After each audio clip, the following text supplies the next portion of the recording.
Hello everyone and welcome back to legal education YouTube channel. So आज का topic जो हम डिस्कस करने जा रहे हैं वो बहुत ही ज़्यादा इंपॉर्टेंट है, बहुत ही ज़्यादा इंटरेस्टिंग है एंड ये काफ़ी वेटेज भी रखता है ये टॉपिक। सो वीडियो को स्टार्ट करने से पहले अगर आपने इस चैनल को सब्सक्राइब नहीं किया तो जल्दी से सब्सक्राइब कर लीजिए एंड उसके बाद अगर आपने प्रीवियस वीडियोज़ नहीं देखी है तो उनको जाके देखिए एंड लाइक भी ज़रूर कर दीजिए। So let's start today's topic. आज का टॉपिक है controller and auditor general of India. Article 148 of Indian constitution जो है इसके बारे में बताता है कि क्या कौन होता है सीएजी, क्या उसकी पावर्स हैं, क्या फंक्शंस हैं। सो सबसे पहले ये हम जब डिटेल में इसको डिस्कस करने से पहले मैं आपको बता दूं कि प्रेजेंट सीएजी कौन है, क्योंकि कई बार हमारे दिमाग से ये चीज़ें स्किप कर जाती हैं कि कौन है। ये बहुत ही बेसिक जनरल नॉलेज है जो हमें अप टू डेट रहना चाहिए कि प्रेजेंट सीएजी कौन है या एसेट्रा जो भी पोस्ट हैं हमारे इंडिया में वहाँ पे अभी कौन है, ये कौन ऑफिस होल्ड कर रहा है, उसका नाम पता होना चाहिए हमें उस पर्सन का। सो प्रेजेंट सीएजी हैं गिरीश चंद्र मुर्मू। बहुत ही ध्यान से सुन लीजिए, गिरीश चंद्र मुर्मू, ठीक है, प्रेजेंट सीएजी हैं। सो अब अगर हम बात करें कि सीएजी का काम क्या होता है, देखिए सीएजी जो है वो ऑडिटिंग का काम करता है। ऑडिटिंग, अब ऑडिट क्या करता है, इसको मैंने 3 पॉइंट्स में जो है वो डिवाइड किया हुआ है। सबसे पहले receipt and expenditure of government of India, कितना खर्चा हुआ, कितना पैसा आया, कितना, तो इस सब की ऑडिटिंग जो है। अब ऑडिटिंग क्या होती है, इसका बेसिक मीनिंग तो आपको पता ही होगा कि ऑडिटिंग क्या होती है।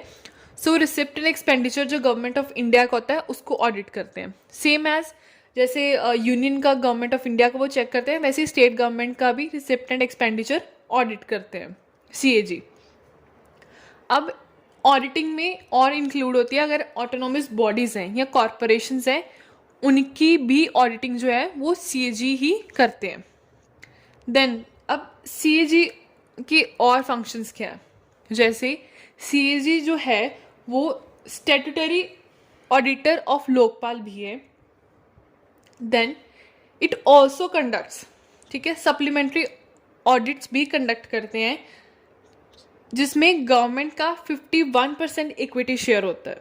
अब equity share 51% of equity share मतलब 51% गवर्नमेंट का भी हिस्सा होता है, वो भी ऑडिट कंडक्ट करते हैं सीएजी।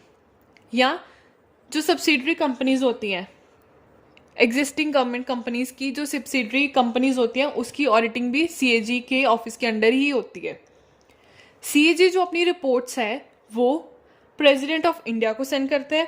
देन अब अगर इस ऑफिस की बात करें कि ये सीएजी को नॉमिनेट कौन करता है, तो प्राइम मिनिस्टर ऑफ इंडिया जो है नॉमिनेट्स सीएजी, कि वो नाम देते हैं कि हाँ ये सो एंड सो, उसके बाद जो है वो उनकी अपॉइंटमेंट होती है, ठीक है। अब अपॉइंटमेंट उनकी कौन करता है, प्रेसिडेंट ऑफ इंडिया।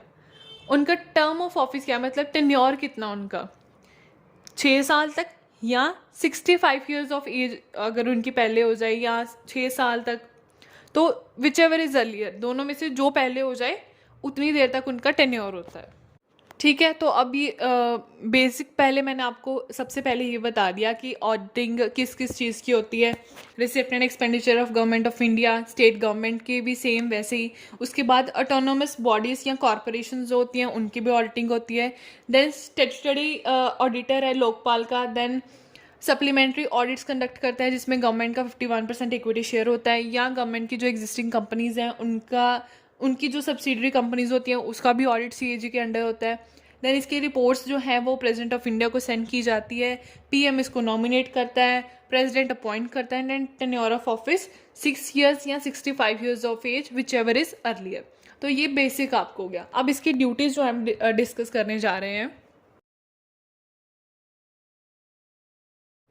ड्यूटीज़ जो हैं वो सीएजी की, वो जो है इसको डीपीसी के अंडर बोलते हैं हम। जैसे duties powers and condition of services act 1971 जो है वो सीएजी की ड्यूटीज़ के बारे में बताता है।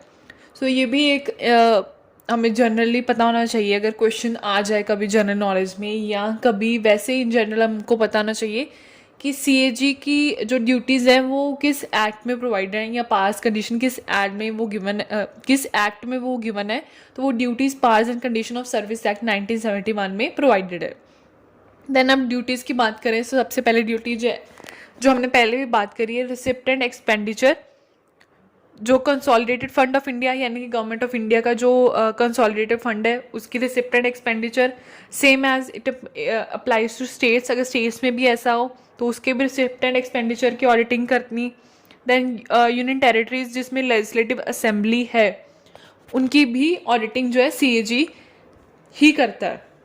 देन कोई भी ट्रेडिंग से रिलेटेड या मैन्युफैक्चरिंग से रिलेटेड या प्रॉफिट या लॉस के जो अकाउंट्स होते हैं या बैलेंस शीट्स हैं, और कोई भी अगर कोई सब्सिडरी अकाउंट्स हैं किसी भी गवर्नमेंट डिपार्टमेंट के, उसकी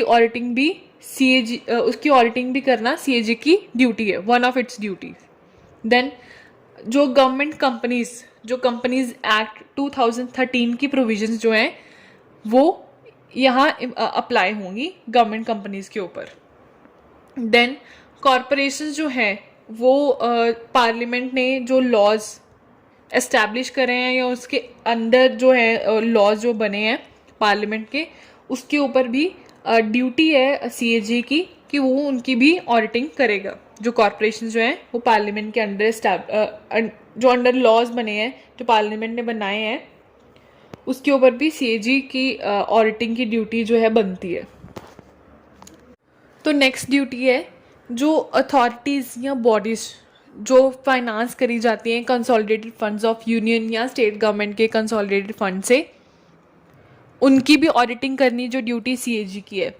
या अगर कोई अथॉरिटी या बॉडी जिसको सब्सटेंशियली जो है वो फाइनेंस नहीं हो रही है कंसोलिडेटेड फंड ऑफ इंडिया से और उसका ऑडिट जो है वो सीएजी को इंट्रस्ट किया गया, मतलब उसको दी गई है पावर कि हाँ इसकी ऑडिटिंग भी करनी है, तो वो भी ड्यूटी है सीएजी की कि उसकी भी ऑडिटिंग करनी, उस अथॉरिटी या बॉडी की भी।